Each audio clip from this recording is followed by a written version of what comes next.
सुना था तुम परम ज्ञानी हो बुद्ध। जान के आश्चर्य हुआ कि कांटा तुम्हें भी चुभता है। अब तो गली गली ये बात ना उठेगी कि तुम तो कोई पहुंचे हुए महात्मा हो। ये कांटे हमने बिछाए हैं। इस गांव में तुम्हारा स्वागत नहीं। हर दिन अनाज भिक्षा में मांग कर ले जाते हैं। चलो चलो दूसरे गांव का रास्ता लो। मेरा आप लोगों से अनुरोध है कि मुझे अपने गांव में भिक्षाटन करने दें।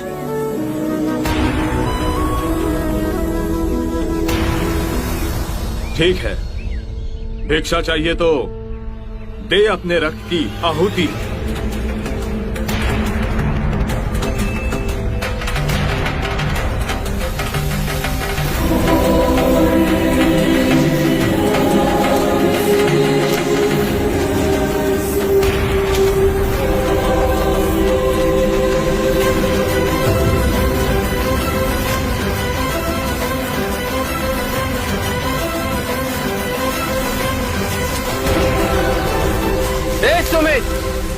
रास्ता बुहारा तो इस गांव से तेरा दाना पानी उड़ जाएगा।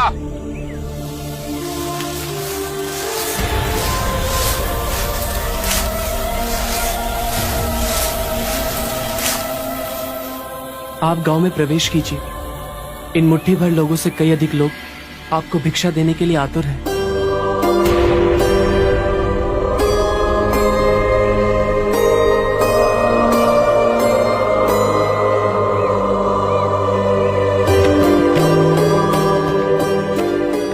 आप मुझे ना छूए। हाँ? नहीं तो मेरी छाया भी पड़ी आप दूषित हो जाएंगे। क्यों दूषित हो जाऊंगा मैं? तुम भी हम सभी की तरह मनुष्य ही हो, और एक मनुष्य का स्पर्श दूसरे मनुष्य को कैसे दूषित कर सकता है? केवल लालच, घृणा, मोह, तृष्णा हम ही मनुष्य को दूषित करते हैं। और तुम जैसा मनुष्य जिसमें इतना प्यार भरा हो, वो केवल दूसरों को सुख ही दे सकता है, दुख नहीं। कैसे महात्मा हो तुम? तुम्हें तो जाति वर्ण का ज्ञान भी नहीं है। चोला पहने कोई सन्यासी नहीं होता। अरे पाखंडी हो तुम, पाखंडी। जो मानव से उसकी मानवता को छीनता है, पाखंडी वो होता है। यदि मुझे पाखंडी कहे आप सभी को संतोष मिलता है तो ये उचित है, परंतु इस मनुष्य में भी हमारी तरह प्राण बसे।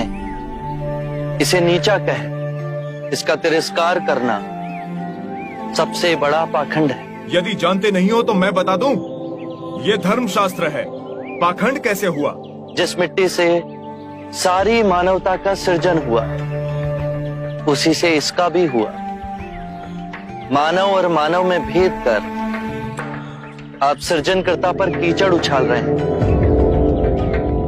यदि हम आकाश में कीचड़ उछालेंगे तो आकाश तो ऊंचा ही रहेगा, परंतु कीचड़ वापस हमारे ऊपर ही गिरेगा। आकाश ने तो भेद नहीं किया, वो हम सभी को एक पिता समान ढके हुए है।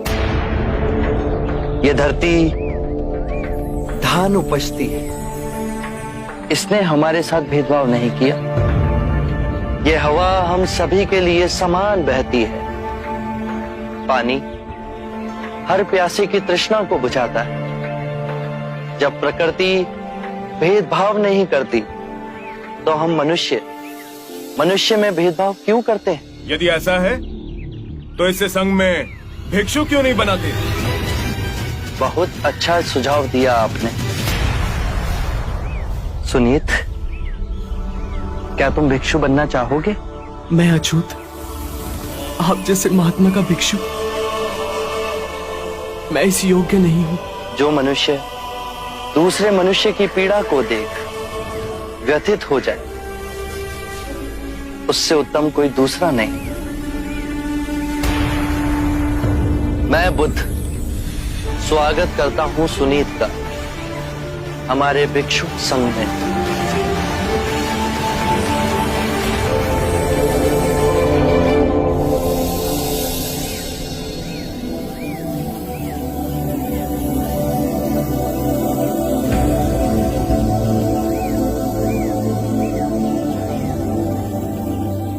सारा जीवन किसी ने दया के दो शब्द ना कहे मुझसे, और आज इतनी करुणा बरसी है।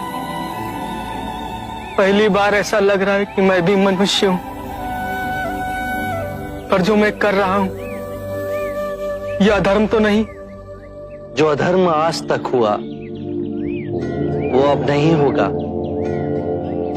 हर मनुष्य में चेतना का द्वार है, बस उसे ही अपनी संभावना को पाना है, अपनी गरिमा पे पुनः लौटना है। मेरा मार्ग प्रेम का है, तो वहां सबका सत्कार है। गंगा, यमुना, ऐरावती, सरयू, माही, ये सब नदियां हैं, और ये सब अंत में वह सागर में मिल जाती हैं। वहां उनका ना भेद होता है, ना ही नाम। उसी प्रकार जिस भी मनुष्य ने अपना गृह त्याग कर सत्य के पथ पर चलने का निश्चय किया, चाहे वो ब्राह्मण हो या क्षत्रिय, वैश्य या शूद्र ही क्यों ना हो, उसी महासागर में विलीन हो जाते हैं।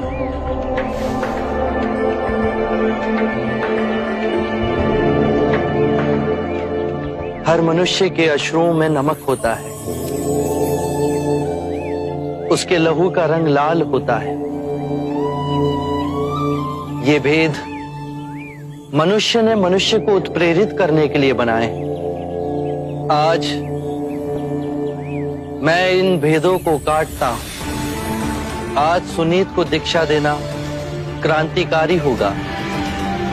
हम पर बहुत से संकट आएंगे, हमें और तिरस्कृत किया जाएगा, पर सत्य आने वाली आंधी के सामने अडिग रहेगा।